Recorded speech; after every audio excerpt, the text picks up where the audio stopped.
मनुष्य आज वर्तमान समय में ऐसा हो गया है कि जो कर्म उसे थोड़ा सोच समझ कर जिस कर्म को करने से उसको अपने आप को रोकना चाहिए, वो कर्म तो वो एकदम इमीडिएट कर देता है ना। और क्या कहता है कि मुझसे हो गया, है ना। जो कर्म उसको सोच समझकर अपने आप को रोकना चाहिए करने से, वो तो एकदम से कर देता है। और जिस कर्म को उसको करना चाहिए उसमें कहता है कि मुझसे होता नहीं है ना। तो ये मनुष्य की आज बड़ी विडंबना की स्थिति है कि जो कर्म करना चाहिए उसके लिए कहता है ये होता नहीं है मुझसे, और जो नहीं करना चाहिए उसको कहता है कि पता नहीं हो गया, सोचा समझा नहीं और कर दिया। तो आज बाबा एक तरफ हमें कहते हैं तुम्हें सेंसिबल बनना है, और दूसरी तरफ कहते कि तुम्हें कर्म बंधन मुक्त बनना है, कर्म योगी बन हर कर्म करना है। अब हम पहले सेंसिबल समझेंगे। अब आज बाबा ने और एक शब्द भी यूज़ किया जो बहुत अच्छा था, उत्तम बुद्धि, मध्यम बुद्धि और कनिष्ठ बुद्धि, है ना। उत्तम बुद्धि, मध्यम बुद्धि और कनिष्ठ बुद्धि। क्या होते हैं ये सारे शब्द? सेंसिबिलिटी क्या है, उत्तम बुद्धि, मध्यम बुद्धि, कनिष्ठ बुद्धि क्या है? तो जो कनिष्ठ बुद्धि होते हैं ना, वो सिर्फ अपने हॉर्मोन्स की और इंद्रियों की सुनते हैं है ना। उनको उनकी निर्णय शक्ति किससे ड्रिवन होती है? उनके इंद्रियों से, मन, बुद्धि और ये जो 5 इंद्रियां हैं ना, आँख, कान, नाक, मुख, त्वचा, ये उनके हर निर्णय को ड्राइव करते हैं। क्यों किया? तो मन में विचार चले तो बोल दिया, ऐसे रोना आया तो रो दिया, भूख लगी तो जो भी मिला खा लिया, है ना। क्या मिला कैसे मिला उससे भी फ़र्क नहीं, भूख लगी तो खा लिया, है ना। देखने की खींच हुई तो कुछ भी देख लिया, मन नहीं मान रहा था तो बैठकर गंदे से गंदी सीरियल भी बैठकर देख रहे, है ना, टाइम पास नहीं हो रहा। तो ये सारा क्या है? ये कनिष्ठ बुद्धि होते। कनिष्ठ बुद्धि माना जिनकी बुद्धि उनके इंद्रियों में होती है उनकी इंद्रियां उनकी बुद्धि का काम कर रही हैं, उनकी इंद्रियां बता रही हैं कि क्या करना है ना। जैसे मुझे याद है एक ऐसे बहन थी, तो उसको ना कुछ भी उल्टा सुल्टा कभी भी बोल देती थी। तो मुझे कोई कहते ना ये ऐसे कैसे बोल सकती है, तो मैंने कहा ये कुछ भी बोल सकती है, इसके मन में आता है ना, तो इसके मुंह और मन में कोई फ़र्क नहीं है। ऐसे मन में आया तो मुख से बोल देगी, उसका कोई फ़िल्टर नहीं है।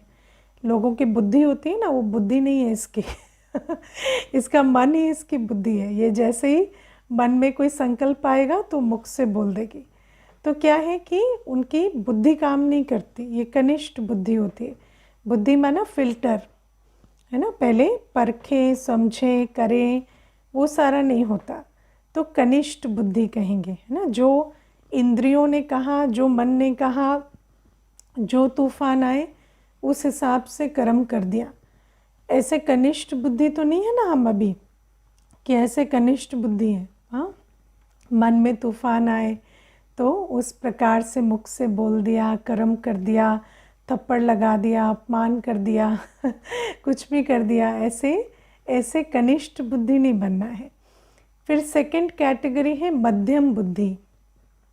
उनको इस जीवन की बातें तो समझ में आती है ना, कि ये एक जन्म जो है इसमें जैसे समाज की मर्यादा और किस प्रकार से चलना है, जो सोशल सेंस है ना, या धन की समझ, ये बातें हैं।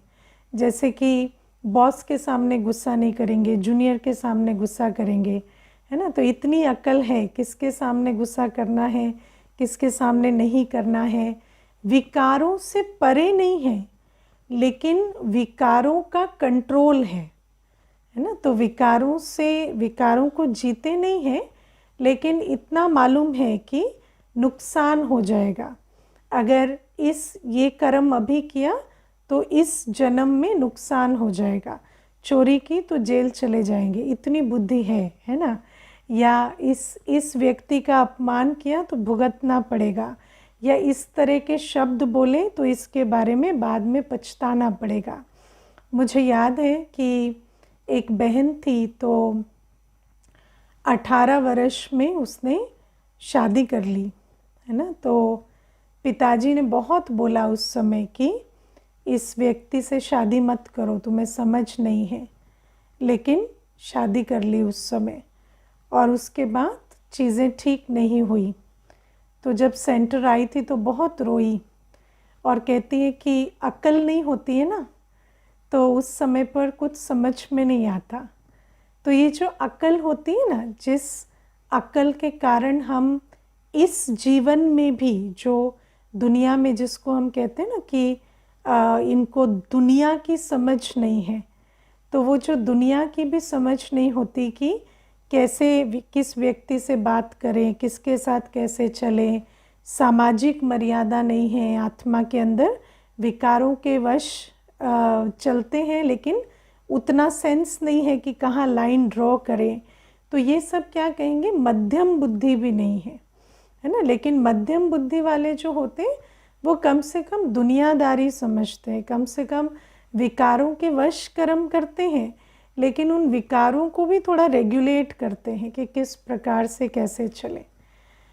और बाबा कहते हैं उत्तम बुद्धि कौन होते हैं, जो तीनों कालों को समझते हैं।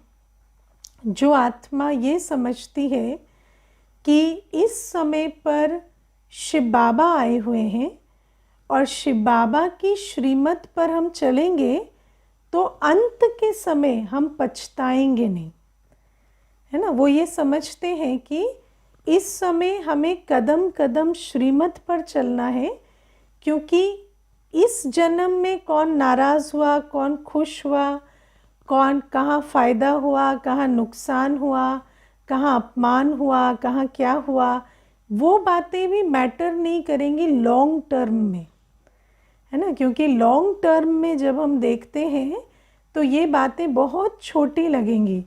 जब अंत का समय आएगा ना, विनाश की सीन होगी, तो उस विनाश की सीन में आपको ये याद नहीं आएगा कि ये आत्मा मुझसे नाराज़ हुई, या हम श्रीमत पर चले तो, है ना, ये व्यक्ति रूठ गया, या ये नुकसान हुआ। उस समय ये समझ में आएगा कि हम श्रीमत पर नहीं चले तो आज हमारी जो कमाई हो सकती थी वो नहीं हुई। तो बाबा कहते हैं कि जिन बच्चों को अपनी अंतमतें याद रहती है, जिन बच्चों को हर समय याद रहता है कि अभी हम जो कर्म करेंगे उसका इम्पैक्ट, उसका असर कहाँ आएगा, हमारे अंतमते सोगति पर। और इसीलिए कदम कदम पर जब वो तीनों कालों को देखकर चलते हैं, सिर्फ वर्तमान नहीं भविष्य को भी, वो भी 21 जन्म के अपने वर्षे को देखकर चलते हैं, तो उसको कहेंगे उत्तम बुद्धि, है ना। जैसे मैं कई बार ये सुनाती हूँ, एक भाई एक बार आए थे तो मुझे कहते कि मेरी जो युगल थी पत्नी, वो नहीं चाहती थी कि मैं ब्रह्मा कुमारीज़ में जाऊँ, तो मैं उनके कारण से कभी आया नहीं।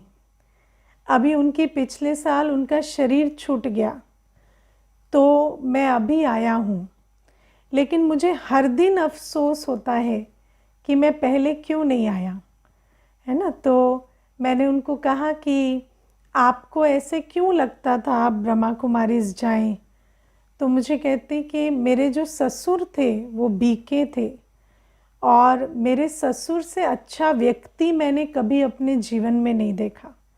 इतने अच्छे, इतने श्रेष्ठ थे वो, लेकिन पता नहीं मेरी युगल को क्या प्रॉब्लम थी, वो कभी मुझे आने नहीं दी। और जब ससुर के रहते मैं इतना इंस्पायर्ड रहा, लेकिन आया नहीं। और अब जब मैं आया हूँ तो अब मुझे लगता है कि मैं इतना मुरली समझ नहीं पाता, इतना कोई ज्ञान की धारणा कर नहीं पाता, क्योंकि जैसे देखो अमृत वेले का योग है या जो भी है, तो अब एज हो गई है तो नींद आती है, तो इस प्रकार से वो कहते थे। तो बाबा हमें कहते आप देखो कि कई बार क्या होता, मनुष्य आत्मा जो है वो दुनिया की समझती है कि पत्नी का बनकर रहना है ना, बच्चों का बनकर रहना है, या अपने शरीर का ध्यान रखना जानते हैं कि शरीर को इतनी भूख, इतना रेस्ट चाहिए।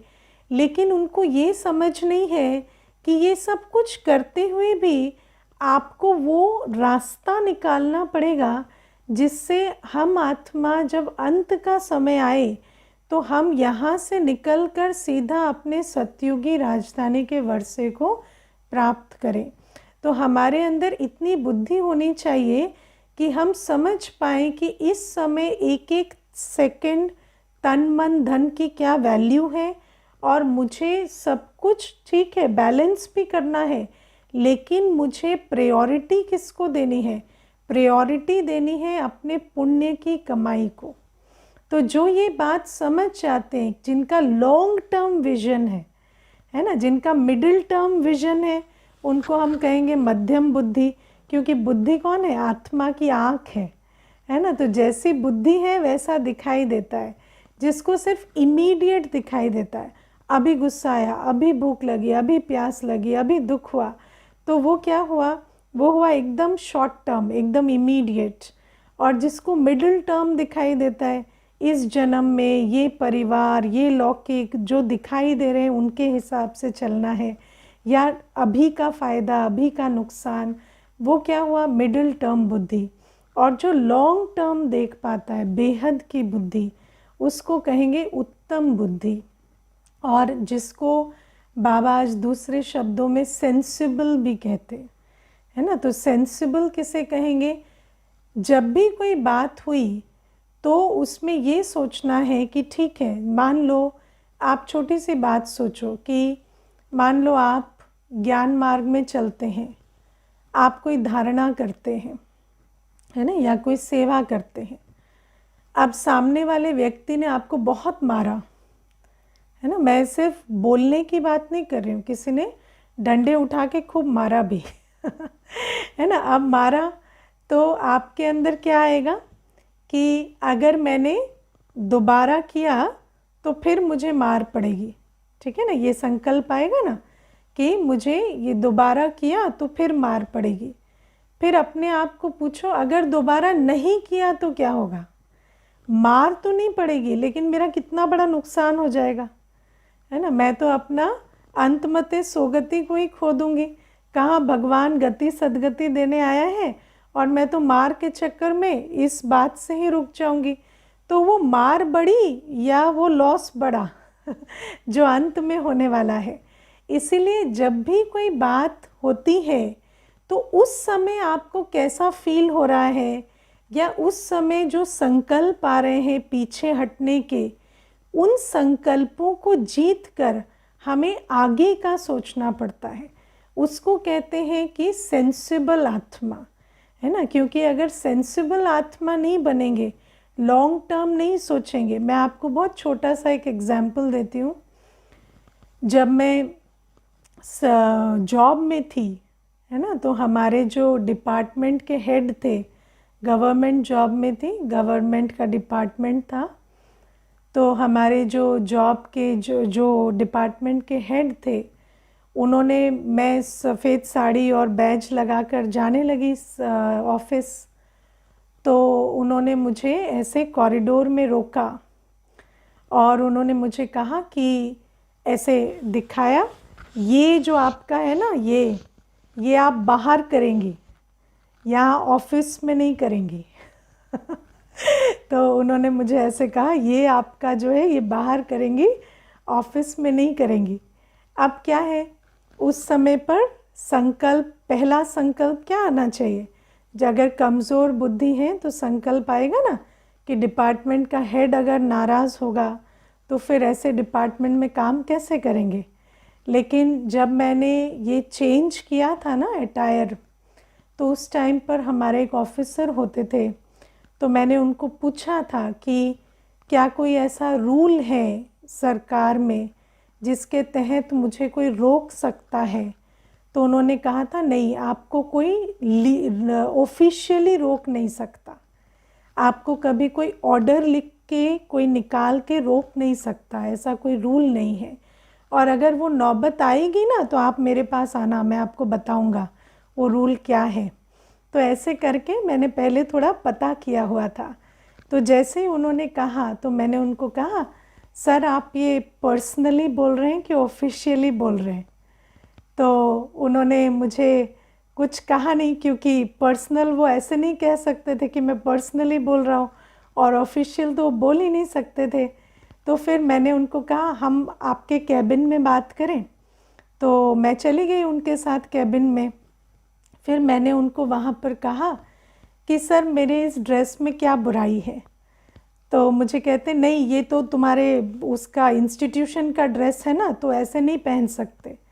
तो मैंने कहा पर देखिए यहाँ तो लक्ष्मी नारायण ही है ना कोई बुरी बात तो नहीं है, लक्ष्मी नारायण का चित्र है, भारत में तो हम लक्ष्मी नारायण का चित्र तो लगा ही सकते हैं, और सफ़ेद ड्रेस है, साड़ी है, उसमें क्या है। फिर मैंने उनको कहा आप सफारी सूट पहनते हैं, उसका भी तो कुछ मतलब होता है ना, कि आप औरों से ज़्यादा अफोर्ड कर सकते हैं तो हर व्यक्ति जो पहनता है उसका कुछ ना कुछ तो उसका इम्प्लीकेशन होता ही है। ऐसे तो कोई ड्रेस नहीं होती जिसका कोई मतलब नहीं होता, और जब आपके ड्रेस का मतलब राइट है तो मेरी ड्रेस के मतलब में क्या प्रॉब्लम है। और यूनिफॉर्म कल्चर में तो हम रहते नहीं हैं। बाकी ऐसा है कि आप अगर जानना चाहते हैं और तो हम आपको कुछ समझाएंगे, करेंगे। तो धीरे धीरे वो जो बात है प्यार से रखने से आगे ऐसा भी हुआ कि वो मेरे साथ एक कॉन्फ्रेंस में अटेंड करने भी गए। तो ये जो बात है मैं क्यों सुना रही हूँ, क्योंकि कई बार जब कोई ऐसा विघन आता है, जब कोई ऐसी बात होती है, तो हमें उस समय सोचना है कि ठीक है, मानो उस समय पर आपको एक थॉट भी आया, कमज़ोर संकल्प भी आया कि इस बात से मुझे यहाँ ऑब्जेक्शन हुआ या ये प्रॉब्लम हुई। वो ऑफिस में हो सकता है, वो लौकिक परिवार में हो सकता है, सोसाइटी में हो सकता है, कुछ भी हो सकता है।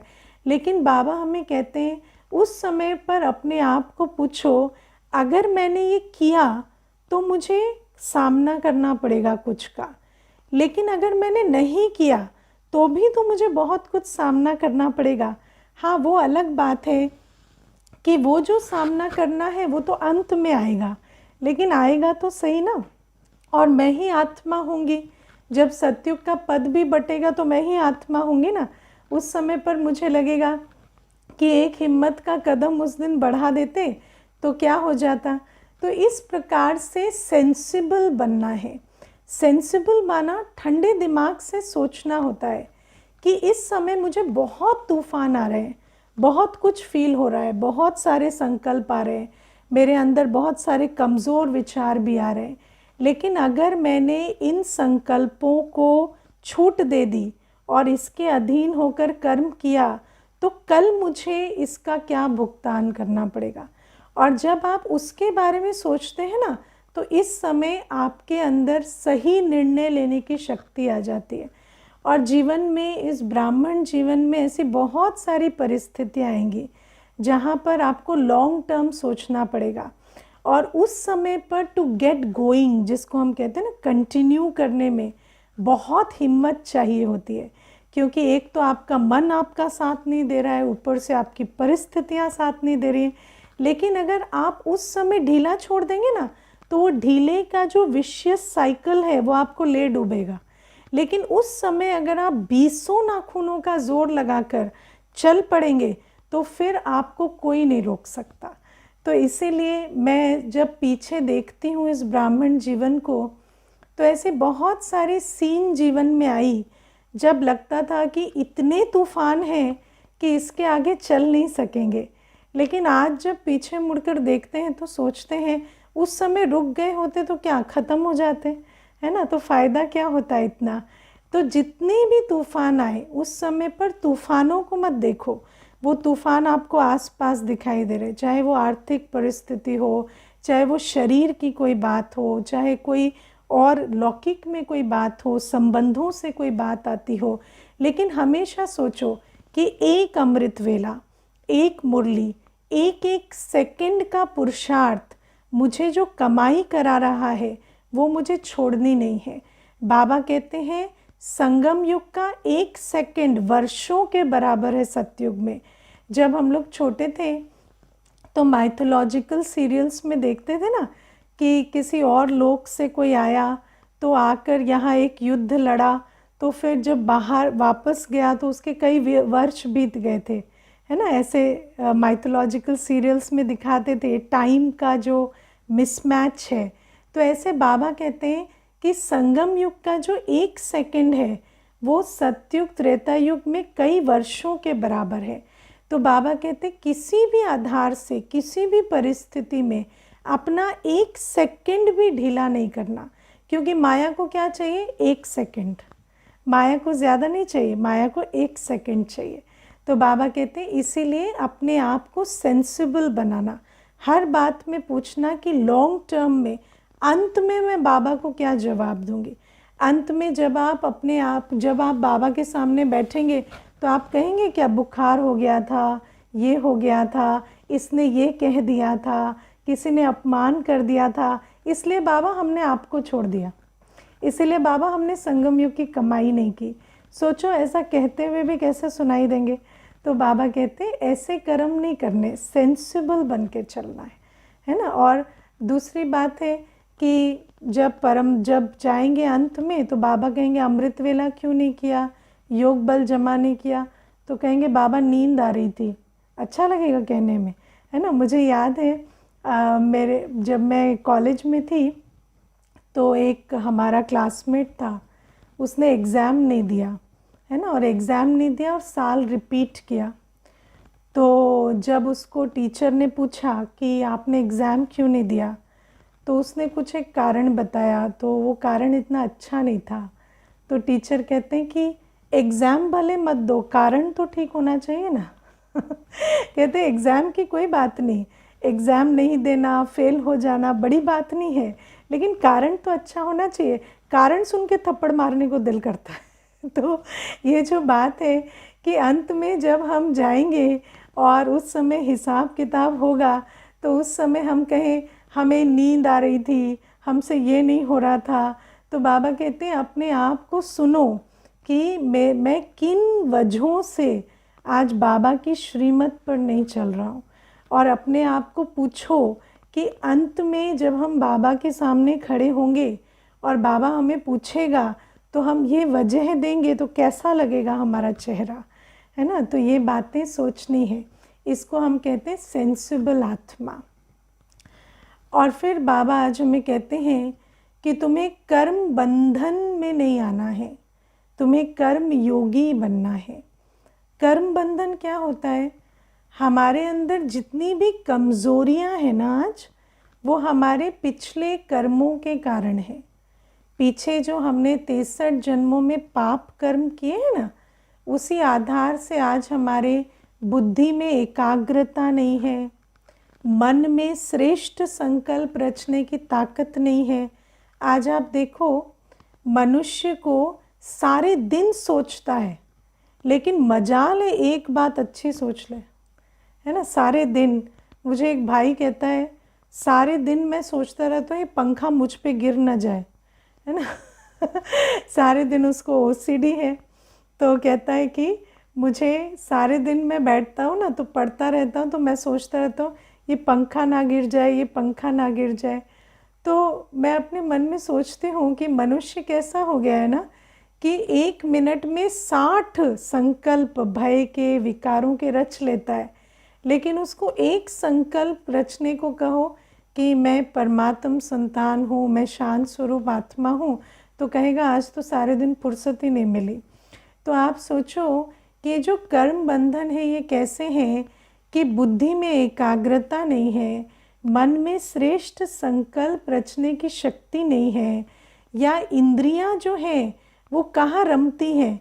क्लास सुनेंगे ना तो थोड़ी देर में ध्यान भटक जाएगा, लेकिन फिल्म देखेंगे ना तो ऐसे देखेंगे जैसे फिल्म के अंदर का लेयर भी देख चुके हैं, है ना। एक ऊपर का लेयर तो देख रहे हैं, अंदर उसका मतलब, उसका पता नहीं क्या क्या उसका विश्लेषण कर लेंगे। तो आप सोचो कि इंद्रियां हमें कितना भटकाती हैं, शरीर हमें कितना भटकाता है, और फिर संबंधों की चपेट में हम कितना रहते हैं, और फिर परिस्थितियां, धन, कितनी सारी चीज़ों के चक्कर में रहते हैं। तो बाबा कहते हैं ये जो सारी कमी कमज़ोरियां हैं ये हमारे कर्म बंधन हैं। और बाबा हमें कहते अब तुम कर्म योगी आत्मा हो, अब तुम्हारा साथी सर्वशक्तिवान है, तुम आत्मिक बल से, बाबा की याद के बल से हर कर्म करो। जब बाबा तुम्हारा साथी है, तुम कर्म योगी आत्मा हो, तुम्हारा बुद्धि योग शिव बाबा के साथ है, तो फिर जिसका साथी भगवान है उसके लिए मेरा मन कमज़ोर है, बुद्धि कमज़ोर है, शरीर कमज़ोर है, संबंध में ये प्रॉब्लम है, ये बातें उस पर लागू ही नहीं होती, क्योंकि अब हम तन की शक्ति, धन की शक्ति, संबंध की शक्ति से चल ही नहीं रहे, हम चल रहे परमात्म शक्ति से। तो बाबा कहते हैं अब तुम्हें ये आना ही नहीं चाहिए कि शरीर ऐसा है, वो ऐसा है। मुझे देखो एक माता है, अभी कुछ दिन पहले उसने फ़ोन किया और रोए जा रही है, रोए जा रही है। तो मैंने कहा रो क्यों रहे हो? तो कहती है मैं भोजन शुद्ध नहीं कर पा रही हूँ। तो मैंने कहा तो नहीं कर रहे हो, रो क्यों रहे हो? तो मुझे कहती है कि क्योंकि करना चाहती हूँ पर नहीं कर पा रही हूँ। तो मैंने कहा क्यों नहीं कर पा रहे हो, कारण क्या है? तो कहती है जब भी सादा भोजन बनाती हूँ तो घर में किसी को पसंद नहीं आता है, तो वो ऐसे कम खाते हैं। तो मैंने कहा तो आप भूखे रह जाते होंगे ना, वो कम खाते हैं तो कहती नहीं मतलब मुझे अच्छा नहीं लगता है ना। तो क्या है कि मैंने कहा रो सकते हो, लेकिन कोई आत्मा अगर नहीं खाई, उसको अच्छा नहीं लगा, कितने दिन नहीं खाएंगे, है ना? एक दिन नहीं खाएंगे, 2 दिन नहीं खाएंगे, लेकिन आप तो अपने भोजन की धारणा को ठीक रखो ना।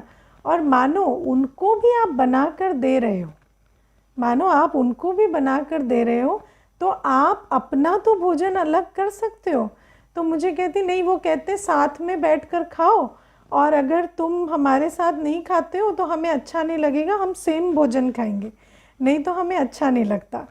तो मैंने कहा इतना रो सकते हो, लेकिन कोई अगर इतना कह देता है कि हमें अच्छा नहीं लग रहा, आप अलग भोजन खा रहे हो, तो उसको बर्दाश्त नहीं कर सकते हो, है ना? तो क्या है, मनुष्य कैसी कैसी बातें करता है ना, कि मैं इतना कमज़ोर हूँ कि अगर संबंध, जिससे संबंध है, वो कहता है मुझे अच्छा नहीं लग रहा, तो मैं उसको बर्दाश्त नहीं कर पा रहा हूँ, लेकिन जो मर्यादा है उसको उल्लंघन करने का जो दुख है वो मुझे हो रहा है। तो मैंने उसको कहा देखो आपको निर्णय लेना है, क्योंकि जब अंत का समय आएगा ना, तो ये जो सारे हैं जो टेबल पे बैठते हैं ये उस समय नहीं होंगे। और उस समय सिर्फ ये बात होगी, ये जो पश्चाताप है ना आपके अंदर कि मैं श्रीमत का पालन नहीं कर रहा, उस समय सिर्फ आप होंगे और आपका ये पश्चाताप होगा।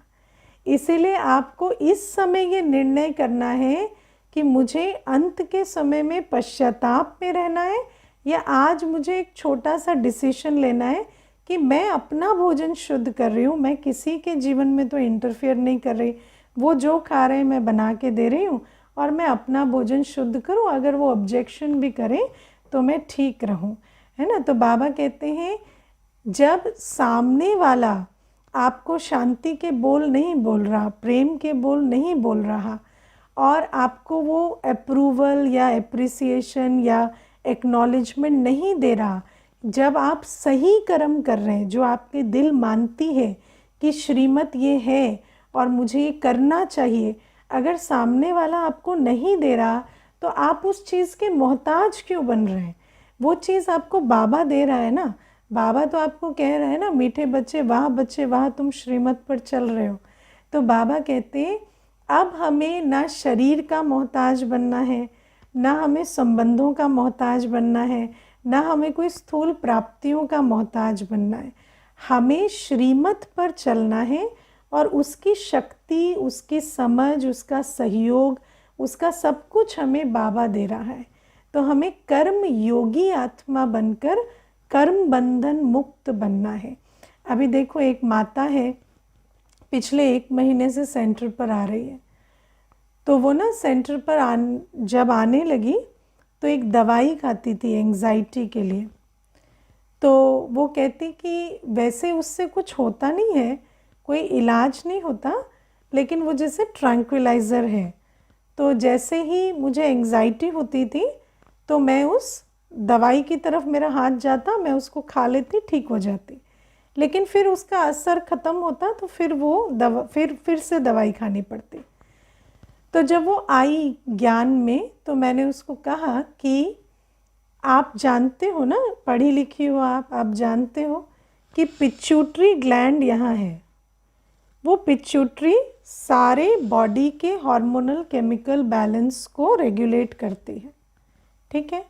तो आपको ये जो घबराहट होती है, पैल्पिटेशन होता है, जो भी होता है, ये सब यहाँ से कंट्रोल होता है। और विज्ञान भी कहता है कि हाइपोथैलेमस और पिट्यूटरी सोच और भावना को रेस्पॉन्ड करते हैं, थॉट और इमोशन को। तो जब आप एक दवाई खाते हो तो भी वो आपका केमिकल बैलेंस ठीक करता है, हार्मोनल बैलेंस ठीक करती है।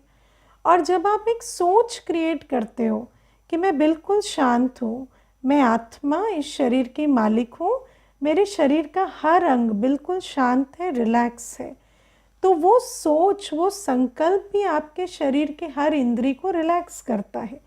तो आप उस दवाई की तरफ जाने के बजाय इस संकल्प को लेना। जैसे ही आपको थोड़ी भी एंग्जाइटी हो, आप ये संकल्प लेना। और अच्छी बात क्या है, दवाई तो आप सिर्फ एंग्जाइटी में खा सकते हैं, संकल्प तो आप कभी भी रच सकते हैं, फ्री है दवाई, है ना, कभी भी रच सकते हैं। तो जैसे ही उसको बताया, 1 महीना हो गया है, कहती मुझे संकल्प आता है, मैं अपना बाबा की याद में बैठती हूँ आत्मिक स्थिति में, और वो कामनेस बॉडी में आ जाती है।